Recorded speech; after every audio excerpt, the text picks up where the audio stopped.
Assalamu alaikum wa rahmatullahi wa barakatuh. Tuli ku lutimbo lw'emirembe Salam TV. Mwebale kwekuumira ku TV ey'emirembe. Abaagala okusoma, abaagala okutegeera, abaagala okwawula, abaagala okutaggulula wano olina okubeera ku lutimbo lw'emirembe. Nze Mustafa Muhammad Mtuhe nkwaniza mu programu yaffe Ekkubo. Tulina mukadde waffe musomesa waffe Sheikh Idris Ahmed Kasujja Lubobo okuva mu Emirates College Enkowe, era nga yatuuse dda okwongera okulaba butya bwe tutambula mu nsi biki bye twetaaga. Omanyi ebintu ebimu tubireka ate nga tubyetaaga ne tutuuka mu maaso eyo n'oga kino nga saakitegeera bukulu bwakyo. Mu buwangaazi bwaffe waliwo ebintu bye tulaba ng'ebitono naye nga ate bikulu nnyo, biyimirizaawo obulamu bwaffe oba ne bibwonoona. Ebimu ibaada za njawulo mu nkolagana yaffe n'abantu ne weesanga nga ekintu wakibuusa amaaso naye nga tekiyinza okukuleetera obuzibu oba oli awo mu maaso ga Allah. Tusaba Allah olusinkano lwaffe luno lutubeerere lwa kuyiga na kutegeera na kuteeka mu nkola. Sheikh atwaniriza. Alhamdulillah, nange nsanyuse okubeera nammwe omulundi omulala. Alhamdulillah. Sheikh, sooka obuuze ku baanafunzi bo tusimbule inshallah. Abatulaba mwenna ku Salam TV mbaniriza nti assalamu alaikum wa rahmatullahi wa barakatuh. Wa alaikum assalam wa rahmatullahi. Kantwala omukisa guno okukulisaayo bonna betwali nabo olunaku lw'omukaaga ng'ennaku z'omwezi 3 Enkowe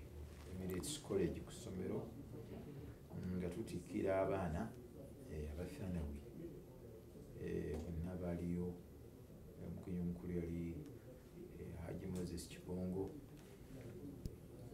Sheikh muganda waffe abeera muganda waffe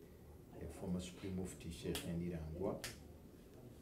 n'abalala bonna abahitiki ab'amasomero ag'enjawulo, abazadde, abagenyi abangi ennyo n'abayizi abaava mu masomero ag'enjawulo okujja okulaba omukolo ogufaanana bwe gutyo. Twebaza amasomero ago agateeka ssente mu ntambula y'abaana ne baleeta mu bungi. Abaana bali mu primary, abali mu secondary, ne bajja ne tubeera nabo. Olwekyo njagala bonna okubasiima n'okusiima abasomesa baffe bonna, naddala bamashayikhi abasomesa abaana abo n'okubatendeka ne bagumira ebintu eby'enjawulo. Kati gwe wabiyitamu obimanyi, naye okusoma sikuba kwangu.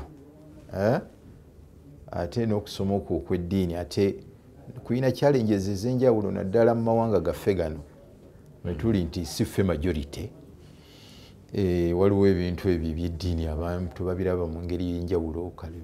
babisoma agenda wala agenda kukola ki. Oluusi n'abaana abawala abo,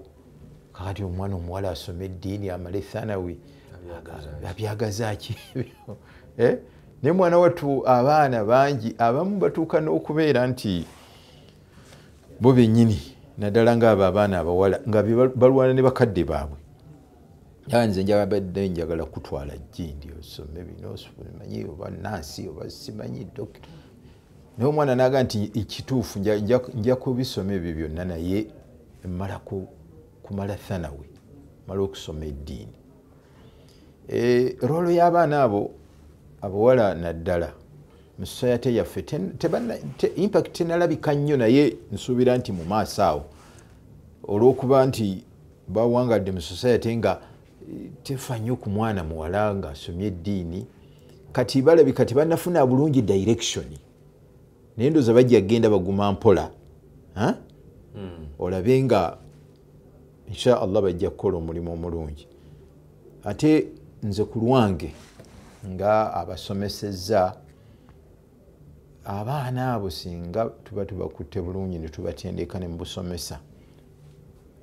basobola bulungi nnyo okusomesa eddiini naddala mu primary mu ngeri esinga obulungi okusinga naffe abasajja bwe tugisomesa. Bwe baba ng'eddiini bagisomye ne bagitegeera bulungi. Naddala ku level eya primary kubanga abaana baba bakyali bato. Kakati abaana bano abawala basobola obakwata nga abasomesa ate basobola obakwata nga abazadde. N'olwekyo ekirungo kinene kyensuubira nti singa abaana abo tuba tubongeddemu amaanyi okuva ku saidi y'abazadde, kuva ku bakulembeze ku levels ez'enjawulo, basobola bulungi okusomesa abakyala ku leve y'emizikiti, ku leve yaki, ne ku radio ne ku TV basobolera ddala bulungi. Ate balina ebintu bingi bye basobola okuggyayo foluusi bye tutasobola kuggyayo bulungi, kubanga sometimes eddiini bwe tuba tugisomesa kisajja. Sheikh, oyogedde ensonga n'ekintu kyenzijukidde. Simanyi oba mukirowoozaako oba kiri kyosoose okwogera nti community teraba nnyo baana bawala nga nsonga nkulu mu kusomesa ddiini. Ffe twasoma n'abaana abawala ba Habiba Nakalumba, ba Rukaya Nalubowa, ba Khadija Luwedde Siddiqi, bani bamasitula Nabbanja, njogera mwaka gwange. Ate bonna bw'oboogedde bonna mbajjukidde. Wali eno wansi Bazakiya Wanjuyi, mutwe baali bavaamu, Bamusina n'atukunda. However, nzijukira mu biraali nga ffe batusindika okugenda ne tukola ddaawa, to the extent nti batusindikanga ne mu masomero nga g'abawala bokka. For example, Taiba. Olwo Taiba yabeeranga ettula ekyaliyo simanyi naye ng'alinga y'abawala bokka, singo n'amalala. Kati lwenkirowooza essaawa eno nti lwaki tebasindikanga bawala bannaabwe, oba lwakuba nti enkuuma y'omwana omuwala si ey'omulenzi. Kuba ffe twavanga ku ssomero nenva e Kakiri ne ngenda ku St. Lawrence n'ensomesa ne mmala n'enzirayo e Kakiri. Ndowooza oba kweraliikirira nti omwana omuwala engeri gye babeera abato ayinza okugenda mu naye abo bonna kumpi boomenye baalinga basobola okugenda ne bakola ekibatutte ne bakomawo. So ka training eyo ffe gye twafuna yatufuula ab'enjawulo, oluvannyuma ne tusigala mu ddaawa bo kye bataafuna. Ndowooza ne bafuna okulowooza nti ddaawa y'abasajja. Oba oli awo bwe wabeerawo ne workshops endala kale muyinza okuba nga okumusindika ave ku ssomero agenda asomese oba asaaza akomewo, kiyinza okubeera ekizibu. Ne zino workshops ez'enjawulo baba si nga bagenze n'abasomesa ababagayidinga, babatwale batandike ddaawa nga bali mu ssomero. Ffe ekituyambako n'obuvumu naki nti twabitandika mukyasoma. Kati mu muganda wange Ahmad babitandikira mu awaluidadi wa primary bayasini sali, ffe no twatandikirako waggulu eno. Kati agenda okutuuka okumaliza thanawi nga muwali mwajjudde, ekitali ku baana bawala. Balowooza nti byabalenzi, bo balinga abasoma obusomi nti nina irimu ninaagituulira. Kati bameka boolaba ebweru nga basomesa abakyala bannaabwe. So nga ate waliwo ebintu muziddalasa nga mukyala yalina okusomesa mukyala munne naye balina bye baabirekera ate abatali batendeke nga bo. Kati wesanga waliwo gaapu nnene. So abaana abawala abazadde tubagamba nti mubayenkareginge, mubayambeko, nammwe abasomesa mubayambeko batandike eddaawa nga bakyali bagenda okuva mu luwummula. Omuzadde omwana asobola okugenda ku muzikiti ogwo oguli awo kumpi n'atandika okusomesa abakyala eddiini. Eddiini baba bagimanyi. Twasomye eddiini okuva mu primary myaka 7 agateeka emyaka 6 ne baba bali mu senior 3 bintu byabeera amanyi bingi abakyala abali ku kyalo bye batamanyi. Naye babalinda ku graduating nga ne bagaba wuyo shekkati era ne bikomaawo. Kati abamu kasitagira bw'ati n'afumbirwa ate awo ne kifiira ddala. Waliwo abategeka ddalasa z'abakyala abamu ne bajja ne batugamba tulina ddalasa y'abakyala egindi, nze nagaana ne bagala somesa mu bakyala. Abakyala bwe bali abamanyi eddiini lwaki mutwala ffe abasajja? Balina bye batajja kutugambira, ekitegeeza bajja kuvaayo nga tebasomye nga bwe baagala kusoma nga bwe kyetaagisa. lwaki tutwala abasajja mu ddalasa z'abakyala ng'ate abakyala bwe bali abasomye eddiini tika abakyala basomese bakyala bannaabwe ffe tusobola okusomesa abaami n'abakyala naye bwe kituuka nti bakyala bokka bakyala be bandibadde basomesa bakyala bannaabwe obuuli awo nabo kinaabawa okwebanja n'agamba nti wano nno mbulamu lwe nasomesa egindi bambuuza ebibuuzo bwebiti tebafaayo ne ku gundi sibalabako tebaliiko ku social media ne ku TV wano tubayita ate bakkiriza tebakkiriza anti tebayina gundi eri gy'ogambye okuva eri emabega okwetya kukyalimu endowooza kiri eri amasomero agaffe agasomesa eddiini ebigambo mubiwulidde byetaaga okugira byetaaga abaana beetaaga okuwawula beetaaga okutraininga bafune confidence eyeyimirira bafune confidence batusinganga ekyo nibo tusinga okusinga nakati basinga ku level ya thanawi fetu gundi ayu etegeka ebibuuzo ebyo ebya thanawi abaana byebakola n'ebya idadi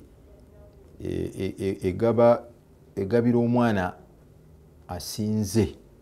emuwa scholarship okusomera obwereere naye ku baana abaali basinze ndowooza yakawa abaana babiri abavudde ewaffe abasinze ku levo y'eggwanga yakawa abaana babiri nga be basinze bannaabwe mu thanawi awulidde nga basinze abalenzi awulidde kwega nti nga basinze basse naye kakati olaba nti bwe babeera nti gundi ekomaawo it is not right waliwo kinene beetaaga okuwawula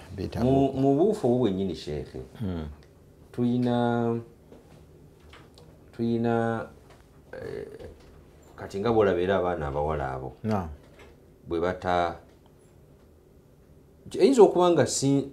temukikola kagenderere mwaba amasomero baproprietors b'amasomero oba principals b'amasomero ag'obusiraamu muyinza okuba temukigenderera naye olw'okuba yembeera gye tukuliddemu nti abaana abawala bino bakabiyingira bakatandika okusoma eddiini muyinza okuba temukigenderera naye waliwo kye tuyita okwagaliza to encourage abaana abawala n'ekirala bwe baba basoma n'omusaako essira kubanga eri abakyabalaba nga mystical tulina enjogera yaffe mulaba nga mystical ate nga yazze nenjiraba nesigikwata teyina makulu kati waliwo n'abasomesa oba oli awo ng'omwana omuwala amulaba mu kiraasi n'okupafominga apafominga bulungi okusinga abalenzi naye nga amulanga mystical mu buufu obwo tuyambye tutya for example bw'oba oyingiza abaana ku thanawi ku thanawi okwenkarejinga omwana ono awulire nga ali welokaamu omwana omuwala n'atali mwana muwala mu O level kati nze nkuwulya system gye nayitamu so njogera ala baswira with experience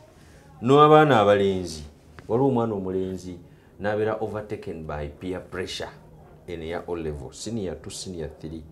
kiraasi nzibu nnyo ekyo kimanyi bulungi ng'omusomesa senior 2 senior 3 senior 4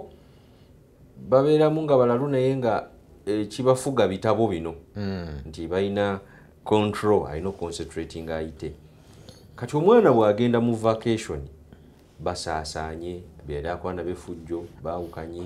oluusi abamu babagobye bagaye gwe ne bwofuna 18 todda togeza n'olinnya wano tokomawo wano kyokka nga ate ye muzadde wamugamba nkwagala oddeyo ku Emirates oba nkwagala oddeyo ku Biraali oba nkwagala oddeyo e Madiina oba nkwagala kati n'atuula ne yeekuwamu n'agamba kanzireyo naye omwana oyo olukomawo bw'atyo obusomesa eno Ibuliisu naye ezze okusoma eddiini omusomesa ayinza okuba n'abasomesa wano bwe twali twogera ku ensonga lwaki abantu baawukana mu masala mulimu obutonde mulimu obutonde n'omusomesa naye mutonde muntu ayinza okubeera n'obusungu omwana ono yamutuusaako gundi yamukolako effujjo lingi olwa abaana ng'akola effujjo ku musomesa ne weewuunya omusomesa n'agamba naawe ibulisi ozze okusoma eddiini naye ng'omwana mbadde ndowooza nti biri eno waliwo bye eye mbiwulira eno mu mizikiti ku social media n'abasomesa olulimi olwo nga balukozesa n'abuuza gwe naawe onoosoma ggwe naye ng'akimugambira mu banne ne bamusekerera n'abeera demoralized. Abamu bw'aba talina mutima mugumu kugamba nti let me prove this teacher wrong ayinza okugamba ye kati ntawaanira ki kambiveeko eddiini neekomaawo kwega omwana obutafiiringa welokaamu weewaawo yalina ensobi ze weewaawo yayita performinga bulungi eno wansi kati ekyo twogeredde mu layini y'amasomero kubanga gye twatandikidde omuntu mu busiraamu ayambibwa atya bw'aba nga alina gy'avudde nga wabadde si walungi najja n'akurosinga najja ewalungi oba nga zze naye ng'omumanyi munafu najja eno mu b'amaanyi obusiraamu bulina nteekateeka ki eyaniriza omuntu ono n'okumunyweza? أعوذ بالله من الشيطان الرجيم بسم الله الرحمن الرحيم الحمد لله ثم الصلاة والسلام على حبيبنا وإمامنا وقدوتنا محمد صلى الله عليه وسلم. ensonga eyo gy'oyogera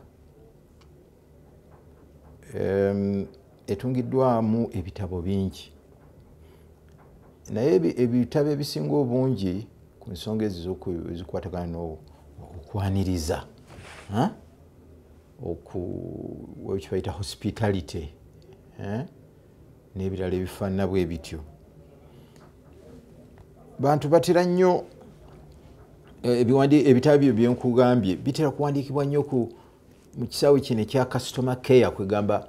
just kufunirako ssente kugamba biri mu direction eyo ebisinga obungi so nga ate ku sayidi eyaffe ey'obusiraamu ekintu ekyo ekyokwaniriza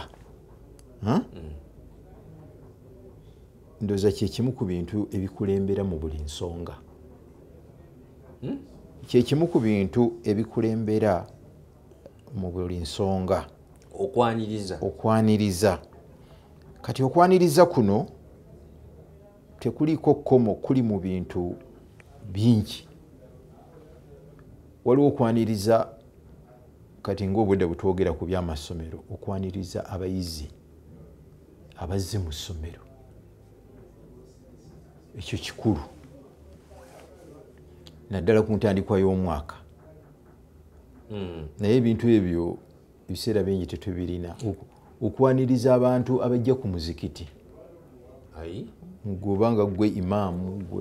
ku ibaada yes eri wajibu naam okwaniriza abantu bano abatujjira waka ekyo kikale kyetumanyiiko n'emikolo tusukkawa abajja mu ofiisi zaffe yanneetaaga abajja ku mirimu azze ku mu ofiisi yange yanneetaaga kati bayitira nnyo ekya bizinesi ekyo olw'okuba ssente nakyo batera nga bwe nagambye batera ekyo kifaako era ekyo bwe bagamba okusomesa gundi bagiyita bibiwa mu public relations customer care oteekako naye mu busiraamu ekintu ekyo kigwa kumpi buli wantu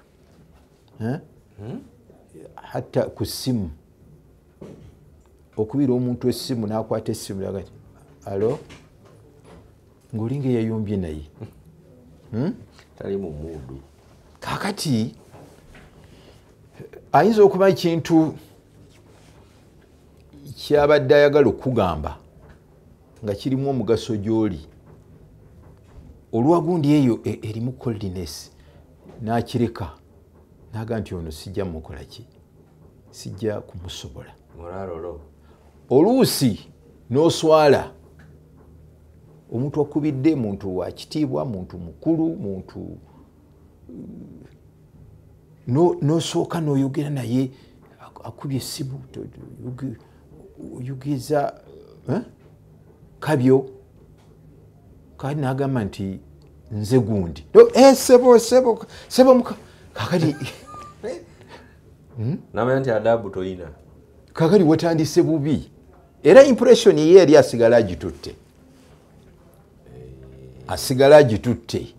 nti abantu bwotyo bwokola ki bwobaddamu wabitaali nenkolagana nayo n'abantu ayinza okuba nga badde kuganga gwe mulundi gwasoose okukubira n'essimu yo yanoonyeza nnoonye nakubira essimu naye yeyo reception gyakoze ki gyafunye kakati bw'otunulira obulamu bw'omubaka sallallahu alaihi wasallam bwawukanira ddala n'enkwata gye tukwatamu ebintu ebikwatagana n'okwaniriza okwo kwankozesa ekigambo kwaniriza naye nga kigazi waliwo kibayita hafaawa ate hafaawa kyo kisingawo n'okwaniriza hafaawa kitegeeza kumpi omuntu omukolera buli kyonna ky'osobola kabe nga akubye essimu azze mu woofiisi azze waka azze luddawa azze muzikiti lumu omubaka sallallahu alaihi wasallam waliwo sahabi bamuyita Safwan ibn Hassan قال أتيت النبي صلى الله عليه وسلم وهو متكئ في المسجد على برد يجي ومبك صلى الله عليه وسلم nga agalamiddeko yesigamye mu muzikiti ala burd kusuuka ala burdin lahu faqultu ya rasul allah ji'tu atlibu alilma naga nti ya rasul allah nzize njagala kusoma njagala kunoonya kumanya faqala marhaban bitalibi alilm mbaka namuga nti nkwaniriza marhaban bitalibi alilm gwanoonya okumanya nga tamumanyi ayinza okuba yali amumanyi ayinza okuba nga yali tamumanyi naye kakati abatunuulizi ba ahadithi zino bagamba nti omubaka okukozesa ekigambo ekyo ekyoga nti marhaban bitalibi alilm kubanga oli yamuga nti jiitu atlibu alilm namuga nti marhaban bitalibi alilm nayogerako namuga nti talibu alilmi latahuffuhu almalaikatu watuzilluhu biajnihatiha nti omuntu azze okunoonya ilmu malayika zimukola ki zimuwambaatira watuzilluhu era ne zimusiikiriza biajnihatiha n'ebiwawaatiro byazo kakati eyo ye encouragement yali asobola omuga nti faddal tuulaawo obadde nakyo kikola tuulaawo obadde ogamba ki era abasinga obungi bwetutyo bwetukola ki bwetukola naye omubaka sallallahu alaihi wasallam bwatyo bwe yamuddamu kakati okwaniriza kuno kuyina kinene kikukola husnul istiqbal bano abatunuli baga nti lam yaqul lahu marhaban bisafwan kati ayinza okuba nga yali amumanyi naye yamuga nti marhaban bitalibi alilm wange gwazze okukola ki okunoonya emirimu kubanga omuntu azze okusoma katutandike n'ekyo asaana ebbugumu eryo asaana okumulaga kubanga kiina impact nene gye kimukolako mu mbeera zonna oba mu process egenda okuddako kiina kinene naye kakati bw'obanga ogenze mu ssomero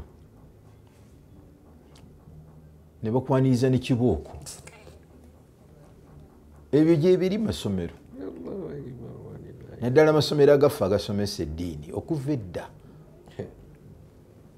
tebagaana kukuba mwana kibooko nga yatuuse eggulo kwolwo lwennyini ate ebintu ebyo mu busiraamu tebiriyo gamba nga ne muzadde we waali awo nebaga ozze kakati kansubire nti esaati yogenda gikuuma nga nnyonjo paka ttaamu yonna nga ne muzadde awulira